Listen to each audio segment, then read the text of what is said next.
So I'm going to try some etching of some aluminium. I have a bucket of water for emergencies. It's all done in a concrete tub with a wooden plank on top. I've got my kitchen scales there with a plastic bag on top, measuring cup, bit of aluminium I want to etch. It's a cover off a die-cast aluminium enclosure. I'm going to try to etch some, etch the negative of some text into it, such that the text is left as nice bright shiny aluminium and the rest of it is coated black. I'm just going to try to etch the underside of it just as a test. I've got some sandpaper here, 85 grit. Now I think I'm going to try Ferric Chloride. I've had experience with etching aluminium in the past with that. Didn't go particularly well, but I've got a few things to try this time. I've also got ammonium persulfate. I probably won't use that, but we'll see. And some acetone for cleaning, and some gloves.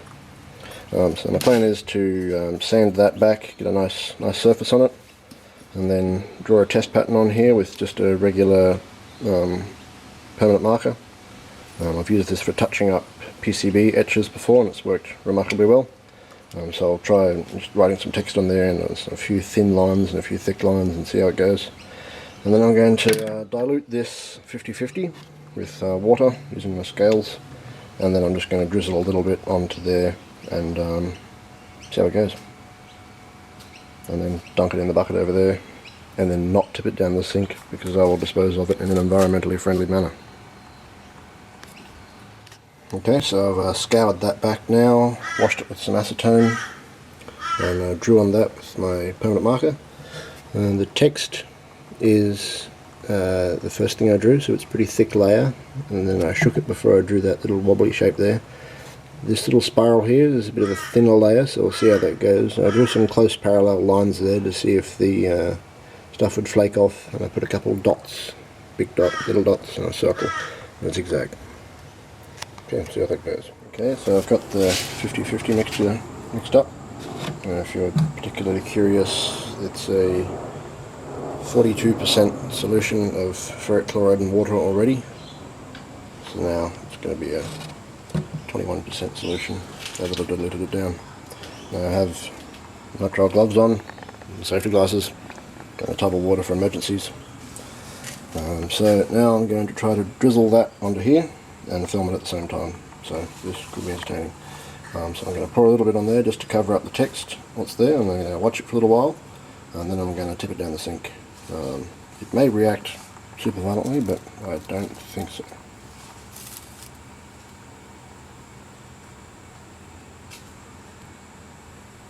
So far so good.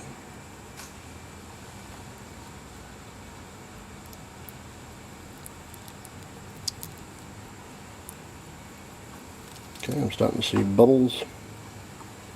Put back over the scales. So it's definitely reacting. There don't appear to be any bubbles. There's some visible vapours being given off. I have a nice big hole to the outside there. So I'm watching for a change in the colour of the aluminium. The reaction is pretty exothermic, so it is going to get a bit hot, and that will speed up the reaction. Give it a bit of a wiggle to dislodge some of the bubbles. Doesn't seem to work, all the bubbles are stuck. No noticeable odour. Probably should be doing this in a fume hood in the ideal world. So I don't know if you can see on the camera, but the aluminium is starting to darken. It's gone sort of a browny shade. It may be just because the acid is brown. An acrid odour now. I'm going to turn on my fume hood. By that I mean a fan attached to the ceiling. That's not plugged in. Oh well. So much for that idea.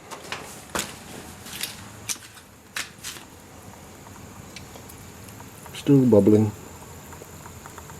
Don't know if you can see the wisps of vapour being given off there. There you go. That looks pretty cool.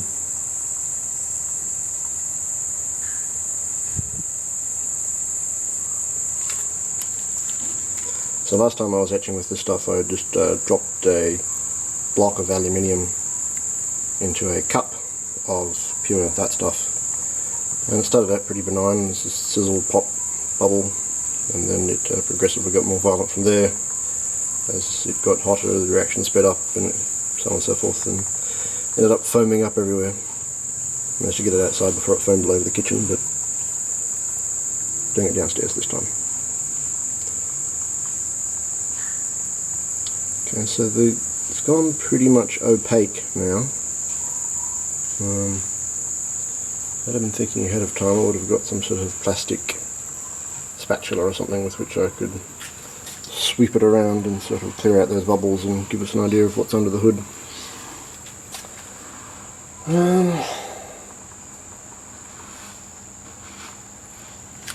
Something over here I could use.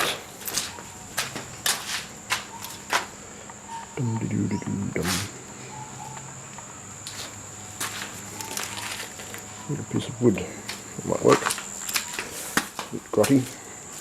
Give it a wipe.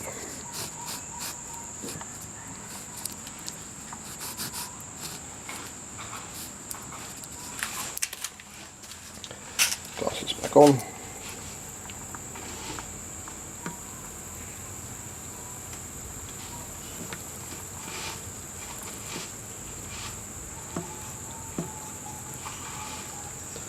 Can't really see underneath. It's definitely darkened a little bit. You see when I swoosh it back, you can see sort of a darker outline of where the acid has been sitting.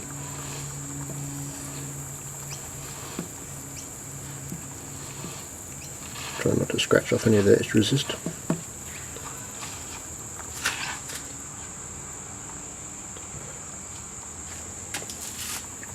What I might do is pour it off and have a look at the result, because I can always add more etchant and do it again. I can never un-etch it, so that's some sort of elaborate electroplating business. So I'll stop it there, rinse it off and show you the result. So that was not particularly effective. It sort of darkened it a little bit, but if you compare the virgin metal over there with the etched metal, there's barely any difference. It seems around you can see there's a circle around there, and I'm wondering if some solvent out of the pen came out into solution and sort of protected the aluminium from the etchant around that area there. But as you can see over here, which is virgin metal, it's barely had any effect at all. It's sort of slightly dimmer, if anything. So next step is to try pure, well not pure, but 42%, and see how that goes. I've got my fume hood going now, and got a fresh bucket of water. See how it goes. Okay, so I've got a small amount of pure stuff. I'm going to pour it on, see what happens.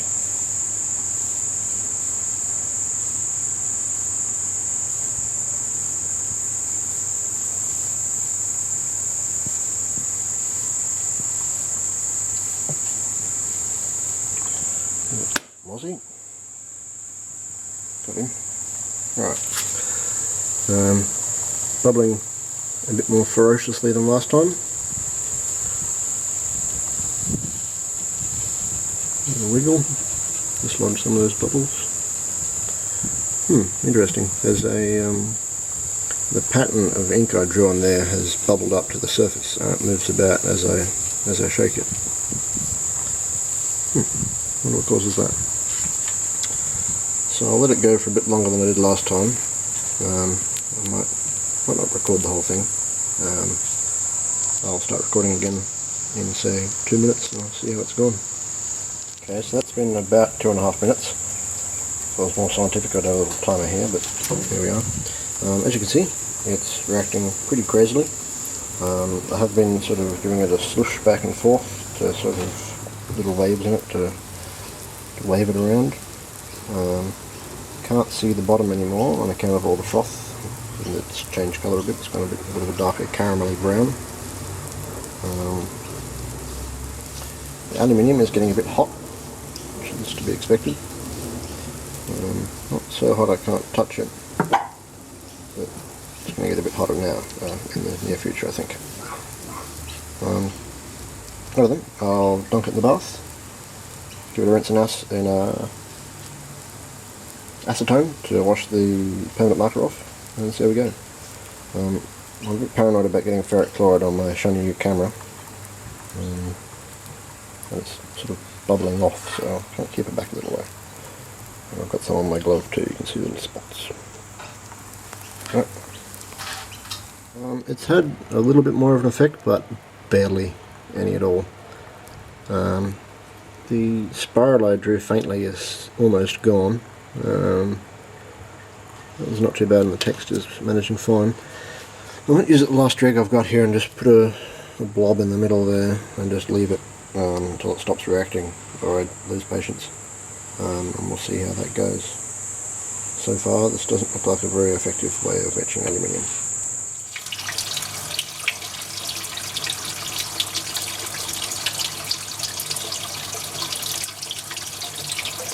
So here's the result. Here's the result. Something interesting. It's much darker over here than it is over here. Now before I started, I gave it a good sand to remove the layer of aluminium oxide such that there was some nice fresh aluminium for the ferric chloride to attack. It's possible that either A, I didn't sand far enough to remove the coating. I did give it a pretty decent scrub and there's a nice bright surface. Option B is that this isn't straight aluminium, it's been plated with zinc or something. Because I'm not sure if it's visible on the camera. I'll take some macro shots. There you go, it's bringing it into focus. I've only got a little screen so I can't tell how good the focus is. But it appears to have started to bubble off a surface on there. I'm not sure if that's some sort of plating or if that's the aluminium oxide that is formed. You can still see it's faintly bubbling away by itself there. So I might try giving it a good and hearty sand, vigorous sand all over, give it another rinse with acetone, and then put another dose of pure, 42% ferric chloride on it, and see how it holds up after refreshing the text there, of course. I'll rinse it with some acetone now to wash the text off, and we can see how well the text resisted the acid. And then I'll try to get this much darker. It's not black as I'd like, but I reckon if I left it longer it would get blacker. And see how we go. A most peculiar thing has happened. I was expecting the permanent marker, which is a fine point Sharpie. I don't know what it uses to do the actual marking, but sorry, I don't know if that was in focus at all. It appears to have only etched where the marker was. I've just given this a light sand, and as I'm sanding I noticed that this speckly section over here is starting to show up, and the text actually got more distinct rather than less. So I haven't the faintest bloody idea what's going on. I have run my fingernail over it, and it is definitely etched where the pen was. One theory I have is that when I sanded it, I then quickly wrote on top of it, and that prevented the layer that I wrote on being oxidized. So there was fresh aluminium underneath the ink and oxidized aluminium everywhere else. And that stands to reason, seeing as how the stuff I drew later gets progressively fainter, except for that one, which, yeah, no, not sure if that's true. But yeah, I think the ink prevented the oxidization of the aluminium, and the oxidized stuff is protected somewhat against the effects of the ferric chloride until it breaks through the oxidized layer and then just goes to town on it. So I might sand it all back and see how far down the etching goes. It's kind of a bummer. I'd hoped to put the positive of the text on there and then etch the rest of it black, but I may end up having to put, well, see, I don't know if I use toner transfer I'm going to get different results, aren't I? Oh, I shall continue sanding. So, that's the end result after everything's cleaned up. Gave it a very vigorous sanding down. as you can see, or no, I can certainly see it, the letters are lower than the rest, which is the opposite of the desired effect. So it looks pretty cool, but that's not really the look I'm going for. I need crisp, distinct lettering, which I don't think I'm going to get from this chemical with this metal. I think the best option might be a CNC mill engraving machine, which I do have access to, courtesy of Lionel at Hackerspace Brisbane. They do have the template done up in SVG format, so I might lap that so it's nice and flat, and then put it in the milling machine and see how it goes. Pity, I would have liked to be able to do it at home, but what the hell is it focusing on? See if I can get it real close. There we go. Not sure if you can see the fact that it goes into the metal. Looks pretty cool, but yeah, not the effect I'm going for.